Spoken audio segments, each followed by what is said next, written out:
Hi friends, welcome to my channel. మన ప్రపంచంలో ఎన్నో ప్రసిద్ధమైన ఆలయాలు ఉన్నాయి. అందులో ఒక్కటే ఈ పూరి జగన్నాథ ఆలయం అన్నమాట. ఈ ఆలయం వచ్చేసి మీకు మియాపూర్లో ఉంటుంది. నేను ఫుల్ అడ్రస్ మీకు వీడియో మధ్యలో చెప్తాను. అయితే అంతకన్నా ముందు ఈ ఆలయం గురించి మీకు కొన్ని విషయాలు అయితే చెప్పాలి. ఈ ఆలయం ఆధునిక కాలంలో నిర్మించబడిన ఆలయం అన్నమాట. ఇది ఒడిశాలోని పూరి జగన్నాథ్ ఆలయాన్ని ఆదర్శంగా తీసుకొని నిర్మించబడింది. ఈ ఆలయాన్ని ఏదైనా ఒక రాజవంశం లేదా రాజులు నిర్మించింది కాదనమాట. స్థానిక భక్తులు, ఒడిశా వాసులు, తెలుగు భక్తులు కలిసి భక్తి విరాళాలు, సేవలతో ఈ ఆలయాన్ని నిర్మించారు. ఈ ఆలయ నిర్మాణం 20వ శతాబ్దం చివరిలో జరిగిందని స్థానికులు చెప్తున్నారు. పైన చూస్తున్న చిత్రాలన్నీ మీకు ఆలయం ఎదురుగా ఉన్న చిన్న మండపం లాగా ఉంటుంది. అందులో పైన ఉన్న బొమ్మలు అన్నమాట ఇవన్నీ ఆయన చిన్ననాటి గాథలు, చిన్న చిన్న కథలు రూపంలో ఇక్కడైతే మీరు చూడొచ్చు, బొమ్మల రూపంలో. ఈ మండపానికి మీరు ఎటువైపు చూసినా మీకు ఈ చిత్రాలే కనిపిస్తూ ఉంటాయి, ఆయన చిన్ననాటి కథలు. ఆ మండపం ఎదురుగా చూస్తే మీకు పూరి జగన్నాథ ఆలయమే కనిపిస్తుంది. అయితే ఈ ఆలయం లోపల శ్రీ జగన్నాథుడు, బలభద్రుడు, అలాగే సుభద్రాదేవి కలిసి ఉంటారనమాట. అది కూడా చెక్కల రూపంలో. ఈ ఆలయ శిఖరం పైన సుదర్శన చక్రం అయితే అమర్చి ఉంటుంది. సేమ్ మీకు ఒరిస్సాలో పూరి జగన్నాథ్ టెంపుల్లో ఎలాగైతే ఉంటుందో అలాగే ఇక్కడ కూడా ఉంటుందన్నమాట. అయితే పూజ కోసమని నేను కూడా కొబ్బరికాయ అయితే తీసుకున్నాను అనమాట. మీరు లోపలికి ద్వారం నుంచి లోపలికి రాగానే మీకు కుడివైపు ఇలా కనిపిస్తుంది. సో ఇక్కడైతే మీరు కొబ్బరికాయ కొట్టే ప్లేస్ అనమాట. అయితే ఇక్కడ కొబ్బరికాయ కొట్టే ముందు ఆ స్టాల్లో ఉన్న వాళ్ళు చెప్పే మాట ఏంటంటే, ఆ కొబ్బరికాయలు కొట్టిన తర్వాత ఆ 2 మీరే తీసుకెళ్ళండి అని చెప్తారు. అంటే ఎవరి నమ్మకం వాళ్ళది. మీరు అక్కడ 2 పెట్టాలంటే పెట్టేసేయచ్చు, లేదు ఒకటే అక్కడ పెట్టేసి ఇంకోటి ఇంటికి తీసుకెళ్తామంటే అది మీ ఇష్టం అనమాట. వాళ్ళైతే 2 ఇంటికి తీసుకెళ్ళమనే చెప్తారు, ఇక్కడ పెట్టొద్దని చెప్తారు. కానీ నేనైతే అక్కడైతే ఒకటి అక్కడ పెట్టేసి 2వది అయితే ఇంటికి అయితే తీసుకెళ్తాను అనమాట.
అయితే మీరు ఈ ఆలయానికి ఉదయం వేళల్లో రావడానికైతేనే ఎక్కువ ప్రయత్నించండి.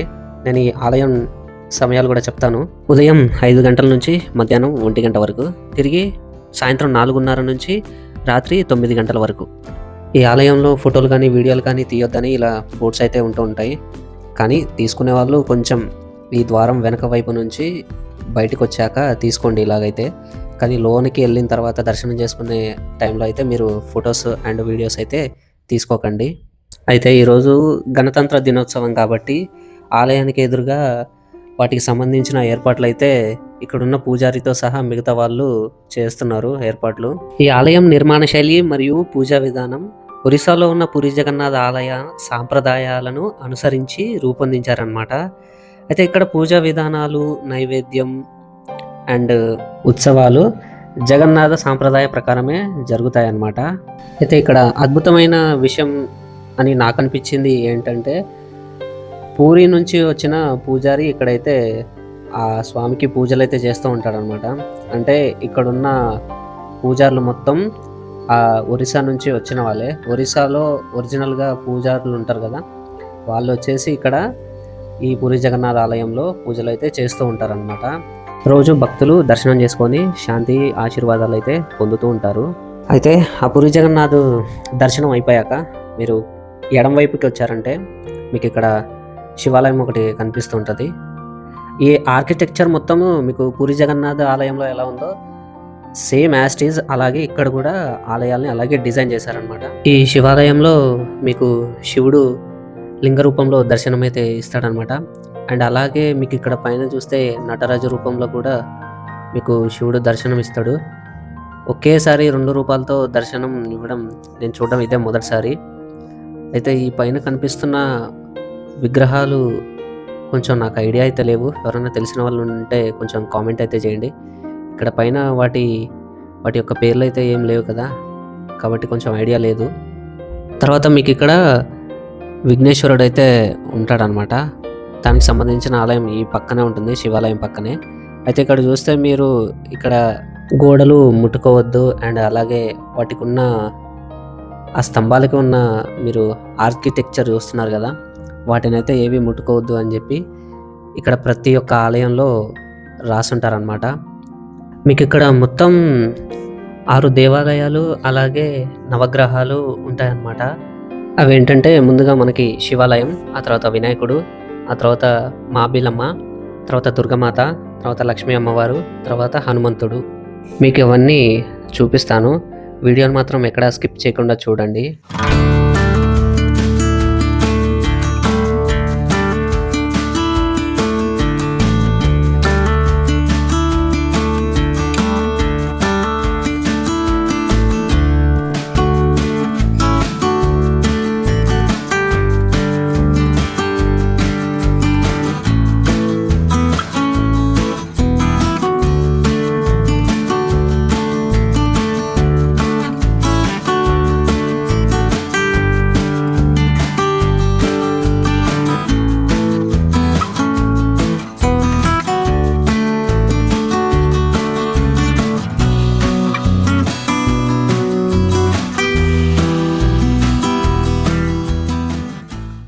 ఈ ఆలయం వచ్చేసి ఎగ్జాక్ట్గా మీకు ఓఆర్ఆర్ సర్వీస్ రోడ్ దగ్గర ఉంటుందన్నమాట.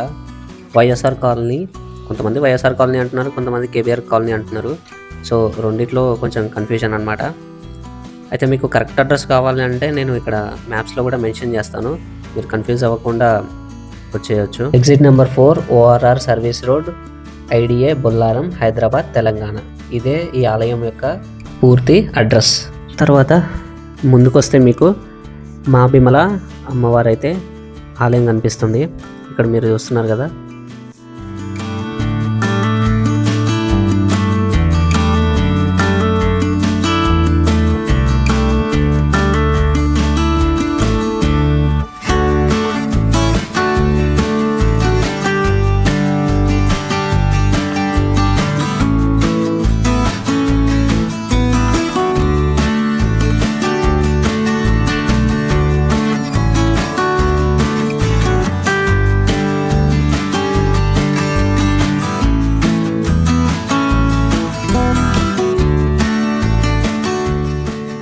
ఈ ఆలయానికి ఇంకా రంగులు ఓవైపు వేస్తూనే ఉన్నారు, అంటే ఇంకా కొంచెం నిర్మాణ దశలోనే ఉందన్నమాట.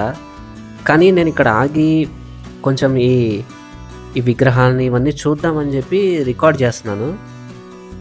ఇవన్నీ మీకు పూరిలో ఎలా ఉంటాయో సేమ్ యాజ్ ఇట్ ఈజ్ అలాగే ఉన్నాయి. మీరు భీమల అమ్మవారిని దర్శనం చేసుకున్న తర్వాత పూరి జగన్నాథ్ ఆలయం వెనక వైపు ఇలా రావాలన్నమాట. అయితే ఇక్కడ మా ఫ్రెండ్ వీడియో రికార్డ్ చేసేటప్పుడు నువ్వు ఉండరా నేను సినిమాటిక్ లెవెల్లో రికార్డ్ చేస్తా అని చెప్పి ఇలా నా చుట్టూ తిరిగే రికార్డ్ అయితే చేశాడనమాట. మీరు చూడండి, వాడి విన్యాసాలు అంతా ఇంత కాదు వీడియో రికార్డ్ చేసేటప్పుడు. సో ఫైనలీ మనమైతే దుర్గమ్మ వారి దగ్గరికి అయితే వచ్చేసాం అనమాట. ఇక్కడ ఆలయం కాకుండా మీకు ఇక్కడ ఒక వెనక వస్త్రాలతో డెకరేషన్ చాలా బాగా నీట్గా చూపించారు. ఈ లోపల ఆలయం కాకుండా మీకు బహిరంగంగా ఉంటుందన్నమాట. ఇలా వస్త్రాలతో నీట్గా అలంకరించిన అమ్మవారు, దుర్గమాత అమ్మవారిని.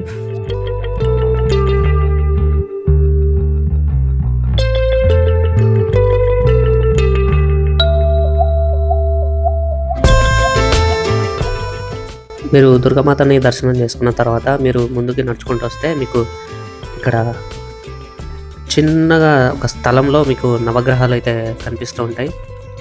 అయితే వీటి ఒక్కొక్క పేర్లు అయితే ఇక్కడ లేవు, కానీ మీకు దగ్గర నుంచి చూపిద్దామని ఇలా చూపిస్తున్నాను. యాక్చువల్గా అయితే నవగ్రహాలకి పేర్లు అయితే ఉంటాయి, రాహు కేతు అని చెప్పేసి అలా మొత్తం, కానీ ఇక్కడ అలా పేర్లు ఏం లేవు. ఇక్కడ మీకు లాస్ట్ వరకు చూడండి. లాస్ట్ వచ్చేసి ఒక విగ్రహానికి ఇక్కడ తల అయితే లేదు. నేను ఫస్ట్ చూసి ఏంటిది అని అనుకున్నాను, అంటే తల ఉందనుకున్నాను, కానీ అక్కడ చూస్తే అంటే తీక్షణంగా చూస్తే తల అయితే లేదు. ఇక్కడ మీరు వీడియోలో చూస్తున్నారు కదా, ఈ లాస్ట్ది. సో మీలో ఎవరికైనా తెలిస్తే కామెంట్ అయితే చేయండి. ఆ నవగ్రహాలని పక్కనే అన్నమాట ఇక్కడ శ్రీ లక్ష్మీదేవి అమ్మవారి ఆలయం అయితే మీకు దర్శనం ఇస్తుంది. మీరు ప్రతి ఒక్కటి ఇలా 1 by 1 అంటే ఒకటి తర్వాత ఒకటి ఇలా దర్శనం చేసుకుంటూ రండి. మీకు మొదటి నుంచి నేను చూపించాను కదా, శివాలయము, విఘ్నేశ్వరుడు, భీమల అమ్మవారు, దుర్గా అమ్మవారు, ఇలా మీకు ఈ పూరి జగన్నాథ్ టెంపుల్ చుట్టూ ఈ ఆలయాలే ఉంటాయి అన్నమాట. మొత్తం యూ షేప్లో ఈ ఆలయాలు అయితే మొత్తం మీకు కనిపిస్తూ ఉంటాయి.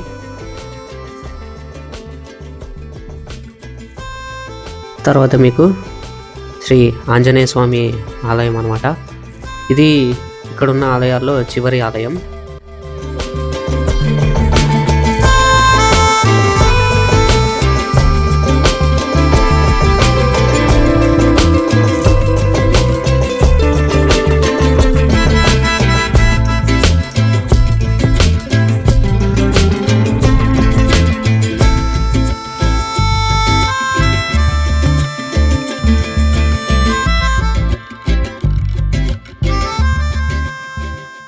మీకు ఇక్కడ తెల్ల పరదాలు ఉండడం వల్ల మీకు ఆలయం సరిగా గోపురాలతో సహా కనిపించట్లేదు, కానీ ఈ పరదాలు లేకపోతే మీకు ఆలయం చాలా అద్భుతంగా కనిపిస్తుంది. ఇప్పుడు తీస్తున్న వ్యూ నుంచి అయితే ఇంకా చాలా అదిరిపోతుంది అనమాట. తర్వాత మీకు ఇక్కడ రాధాకృష్ణులతో కలిసి ఉన్నది ఒక ఫౌంటైన్ అయితే కనిపిస్తుంది కదా. ఈ ఫౌంటైన్లో నేను తాబేల్ని అయితే చూశాను అనమాట.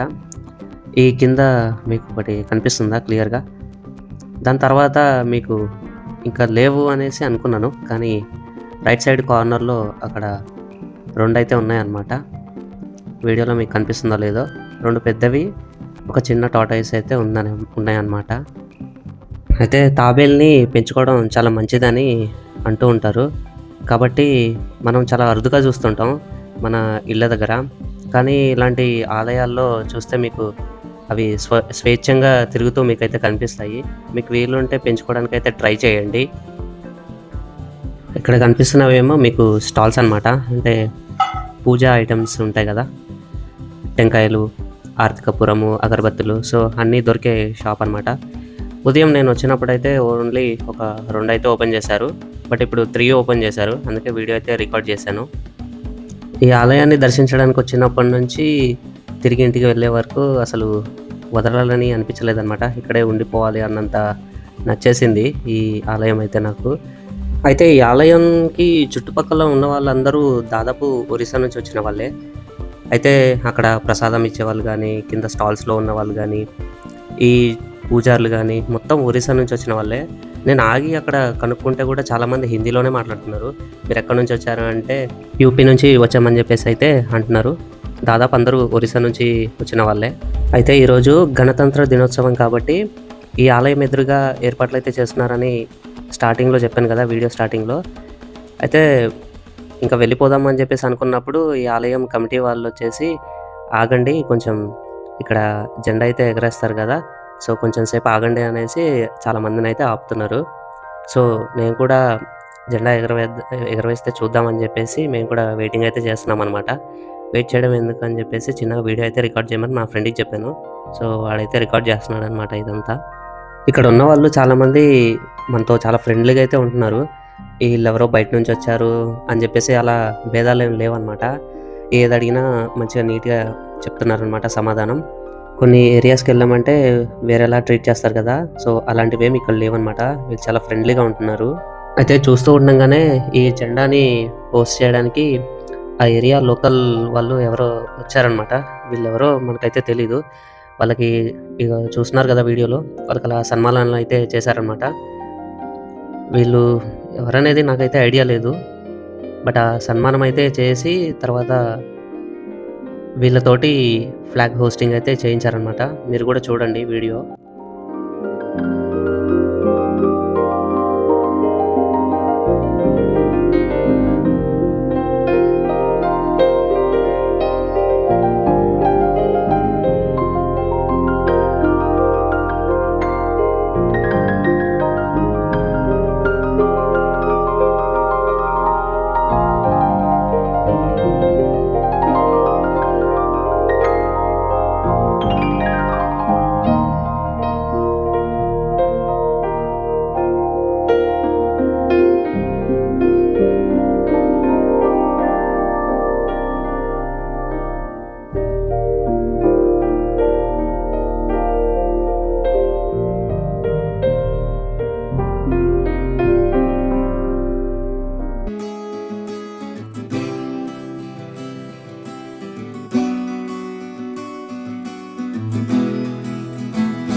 వీడియోని ఇంతవరకు చూసినందుకు లవ్ యూ సో మచ్.